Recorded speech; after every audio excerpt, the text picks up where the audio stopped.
Hello বন্ধুরা, তো আজ জানো তো আমার খুব ফুলকপির পকোড়া খেতে ইচ্ছে করছিল। তো সেই মতো আমি ফুলকপি কেটে নিয়েছি। এবারে আমি পরিমাণ মতো বেসন দিয়ে দিলাম একটা পাত্রে। আমার ওই 4 চামচ মতো বেসন লেগেছিল।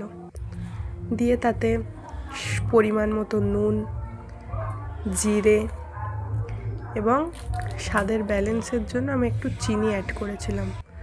এটা অপশনাল, তোমরা নাও দিতে পারো। চিনিটা দিলেই কি স্বাদটা ভালো হয় এবং কালারটাও খুব ভালো আসে। তারপরে আমি দিলাম লঙ্কার গুঁড়ো এবং তারপরে দিয়েছিলাম মিট মশলা দিয়ে স্বাদটা খুবই দারুণ আসে। কোনো চপ বা পকোড়ায় তোমরা ইউজ করে দেখবে, খুবই ভালো লাগে। তো আমি একটা ব্যাটার বানিয়ে নিয়েছি।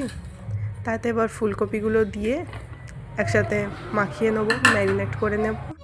নিয়ে আমি 30 মিনিটের জন্য ফ্রিজে এটাকে রেস্টে রেখেছিলাম। এটা খুব রাখলে খুবই ভালো।